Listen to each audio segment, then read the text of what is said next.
Thank you. So today I will give you a brief introduction of our new plastic economy, and this is also equal to a circular economy for plastics. So I am Arnold Wang. I'm actually right now based in Beijing, in China. And you might ask me why we need to talk about plastic right now, and because our consumption model right now is linear. So meaning we take resources out of the ground. For example, we take oil and gas from under the ground, and then we make products that we want. For example, plastics, phones, and cars, and some other things we use. But when we no longer need them, we throw them away. So we call this a linear economy. Apparently, this linear economy is not sustainable and it's not circular, so we need some solutions. And also based on our report, we see that 92% of our cars' time actually is parked in their parking lot without, so we don't use it. And also even during office hours, 60 of a European office is not used, so which is also a waste of our resources. And also in Denmark, we only use 1/3 of our garments in the closet. So this is apparently one scenario we feel all the time by everyone in front of the screen. And by 2050, the economy is projected to quadruple. And also our population will increase to 5 billion. So apparently, if we want to continue provide a better life for everybody, we need to change our economic model. And meanwhile, these 5 billion people generate a lot of waste. How do we want to deal with the waste we generated? We will generate at a time. We throw them into the ocean. Apparently, we can't allow it to happen. And also, we want to burn them. No. So apparently, we need some solutions to tackle the challenges we will face in the future. And we believe the solution is circular economy. But what is a circular economy? And there are 3 principles, and all driven by design.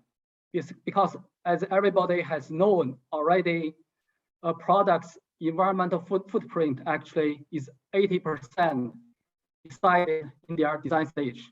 So we need to put a lot of focus, put a lot of our attentions on the design of a product.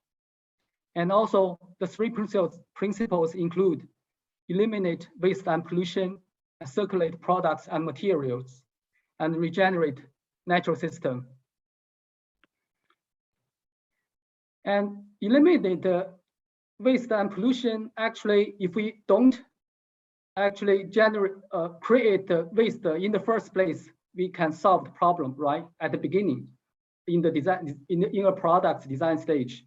For example, Woohoo actually designed their product, and they contain water with the packaging made of seaweed, so it can be biodegradable in several weeks. So this is an example of eliminate waste and pollution in the first place.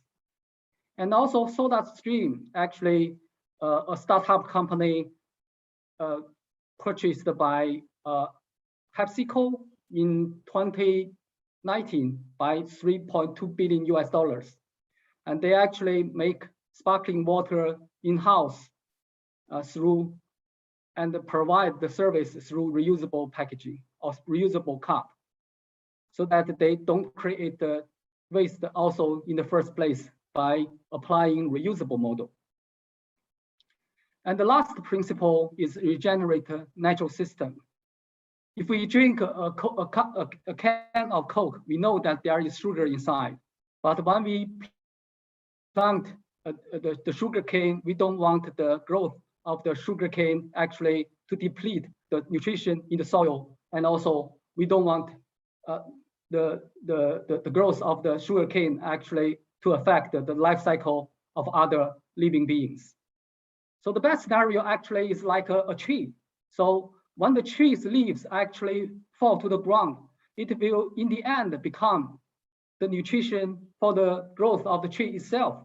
So that's the best scenario we wish to happen. So that's the three principles of a circular economy. But when we apply the three major principles to create a new system for plastics, then we get new plastic economy. So the vision for new plastic economy is that a plastic never becomes waste. Rather, they will become valuable resources, and then we keep them in the economy and out of the ocean. So right now, the new plastic economy initiative actually enters its second phase stage. And right now we have 11 core partners. Most of them are brand owners such as Unilever, PepsiCo, L'Oreal, Danone, Mars, and also environment service provider Veolia, and also plastic packaging converter Amcor, and also the parent company of Borouge, Borealis. And also we have two philanthropic partners, Oak Foundation and Wendy Schmidt.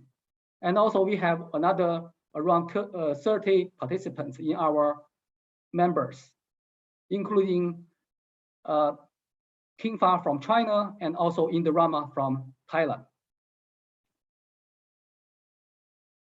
So until now, we have around over 500 signatories in our global commitment group, and including 200 plus institutional signatories, such as World WWF and World Economic Forum, and the Consumer Schools Forum, and the universities and associations.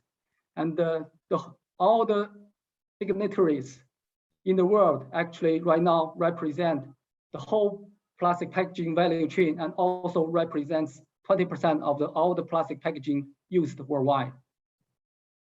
And also in China, mainland and Hong Kong, we have 22 signatories, and I recruited most of them. And the latest one who joined our group are A.S. Watson and Jiangxi Greens Recycling, and also Wuhan University. As some of you have noticed, actually, we just released the Global Commitment 2021 Progress Report. This is the third progress report released after our launch in 2018 in Bali Island. So there are three takeaways actually from the progress report. So after decades of growth, so virgin plastics from our signatories actually seems to have used less virgin plastics in these 2 years. And progress has been made mainly by recycled content. I will give you more details later on. But also 2/3 of the United Nations member states actually support to sign a global treaty for tackling the plastic waste challenges.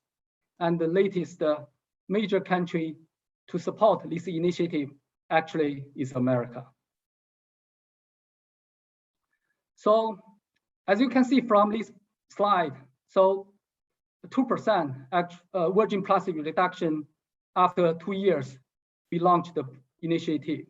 So the first year, 0.6% is reduced in 2019, comparing with the usage of virgin plastics in 2018. And then another 1.2% is reduced in 2020, comparing with the usage of virgin plastics in 2019.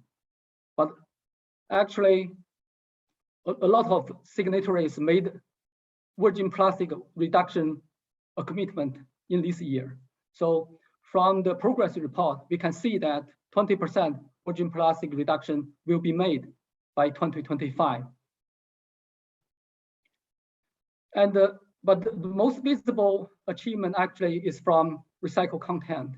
So comparing with last year, or comparing with 2019, around 30% of recycled content increase has been made by our signatories, especially by our brand owners and the retailers. But to reach to the final target by 2025, the 25%, we need 28% growth per year by our brand owners and retailers. So a lot of work needs to be done still. But as you can see, we also listed the top 20 companies, top 20 FMCG companies progress in our report. For the recycled content, actually, SC Johnson made the largest increase. So 25, not the increase, but the recycled content is the highest, 18.8%. And also, I think the second behind SC Johnson is L'Oreal, 15.8%. So you can see the personal care and the household products category actually made the most progress for recycled content. But another category, for example, the reusable packaging, actually, we actually didn't make any progress, and actually the percentage for reusable packaging has shrinked from 1.8% to 1.6%, so which is quite disappointing. But another initiative is our from the Ellen MacArthur Foundation is the Plastic Pact Network, and this is for plastic for the global commitment initiative. It is the companies and organizations who will make commitment. But for Plastic Pact Network, it is the national level initiative. So, but also we have all the stakeholders along the value chain of plastic packaging to make progress towards the same goal, towards the same vision, the new plastic economy's vision. And right now we have 12 Plastic Pact in our network, and the latest Plastic Pact who joined the network is Kenya Plastic Pact. And also we have Canada and America Plastic Pact joining our network. But we only have 2 regional Plastic Pact Plastic Pact in our network. And one is the European Plastic Pact, and the other is Australia, New Zealand, and the Pacific Island Plastic Pact. All the Plastic Pact together represent over 30% of global GDP. But what they are doing actually in Plastic Pact, let's give you an example with the first Plastic Pact, the UK Plastic Pact, to give you a better understanding. For example, the UK Plastic Pact actually is led by a RAP and Ellen MacArthur Foundation together, and it's similar to a global commitment. They have 4 boxes. For example, you need to take actions to eliminate problematic and unnecessary plastic packaging, and 100% of your packaging needs to be reusable, recyclable, and compostable. But one thing different from global commitment is that you need to have an exact number for the recycling rate. And right now, the UK's plastic packaging's recycling rate is 50% at the end of 2019, but their target by 2025 is 70%. So all the stakeholders and all the signatories in our Plastic Pact and also in our global commitment actually has reached to over 1,000. So they share the same vision: plastic never becomes waste. They will be kept in the economy and out of the ocean. But also I want to highlight our upstream innovation guide in this session.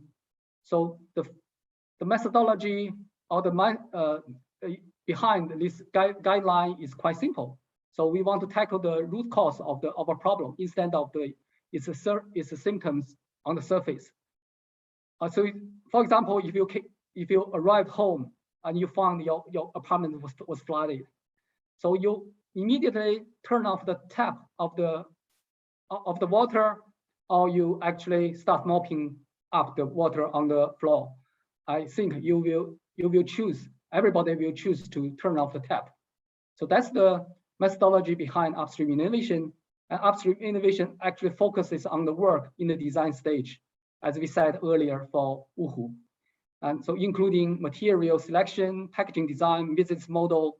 So we don't want a designer to just focus on the packaging, but rather they need to have a holistic approach, thinking of their product. So to put their delivery model, their product design and packaging design together, and to have the upstream innovation mindset first. But downstream innovation actually focuses on the plastic packaging after the plastic packaging becomes a waste. So they focus on collection, sorting, and reprocessing. But how do we make the upstream innovation happen in real life? So there are 3 strategies. The first strategy actually is elimination. And elimination actually has 2 routes.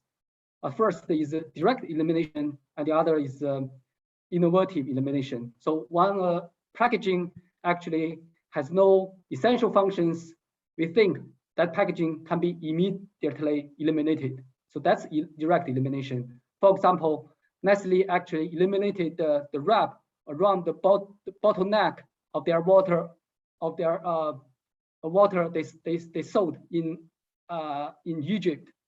So they just made a small change to the in the cap. So the consumers can hear a small sound of click, then they know this water has never been opened. So to make sure the hygiene of the water is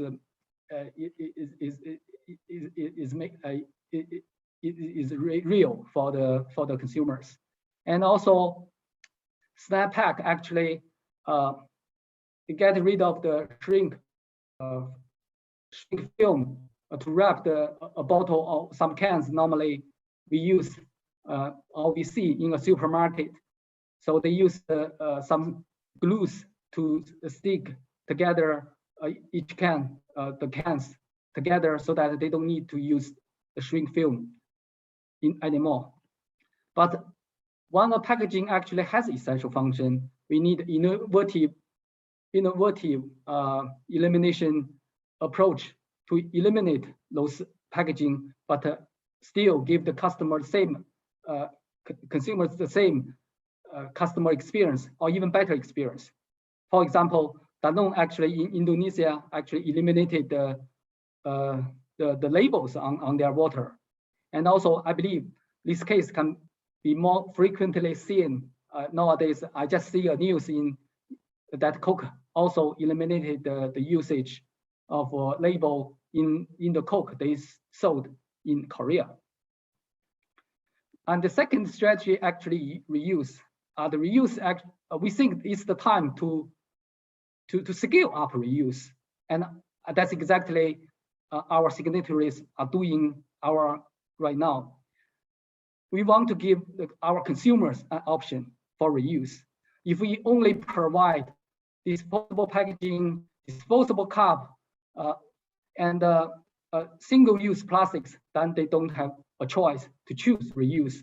They don't have a choice to be circular, right? So that's exactly we want our brand owners to do in China, in Southeast Asia, and also in Europe. I can see more models and more pilot programs are launched in Europe, but not yet in Southeast Asia, and especially in China.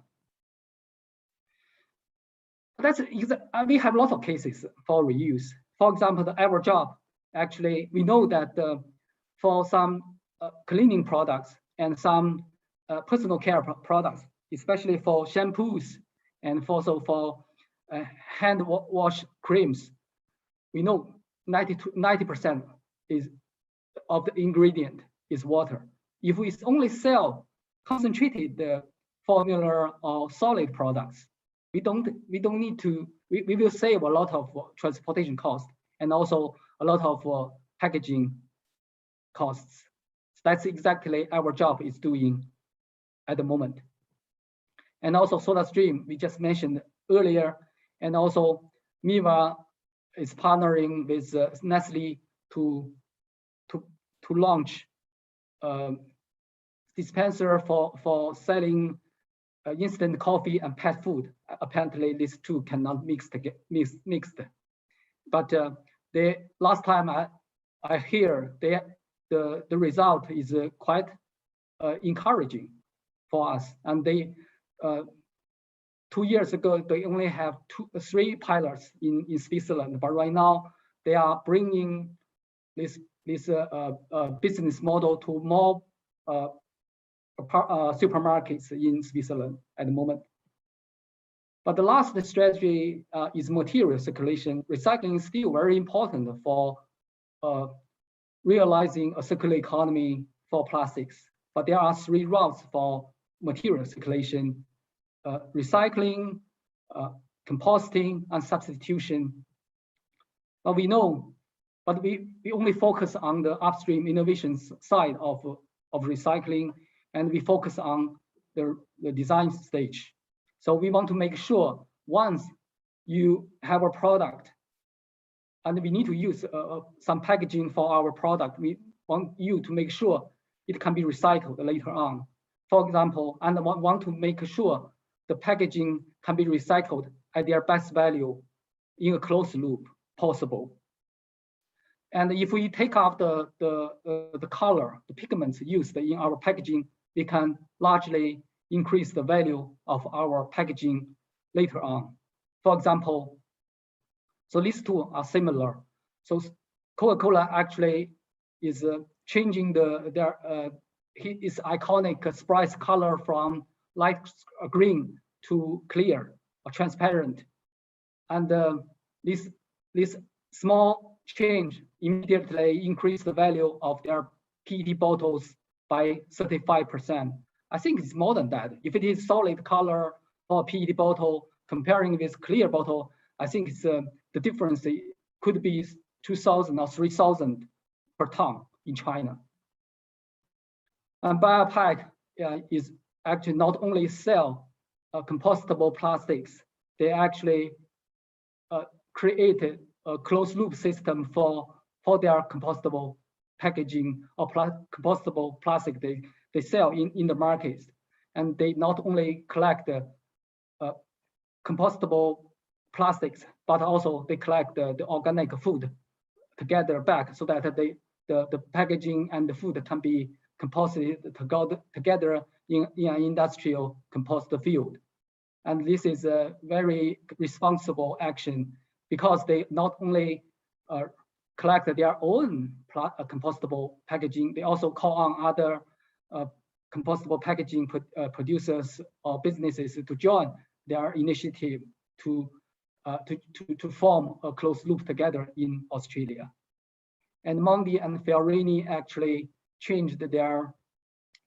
replaced their transparent plastic window with transparent paper so that the whole packaging can be put into the paper-based stream to be recycled. But before, if it's a small plastic window, this small piece of window normally will not be recycled later on, and will be landfilled or incinerated. And also, Q Clip actually replaced their plastic clip with a paperboard clip, so that so this is an alternative material example, and they not only replace it with paper, but also they reduce the use of paper for the packaging. And this is my whole presentation for today. If you have any questions or want to explore more about the circular economy or what we are doing in China or in the world, please contact me through WeChat or my mobile phone. Thank you very much. Thank you very much, Mr. Arnold Wang. Thank you. Thank you for sharing the third Global Progress Report. Very interesting and giving us great ideas and inspirations of what the future sustainable plastics will look like. Okay, now let's go.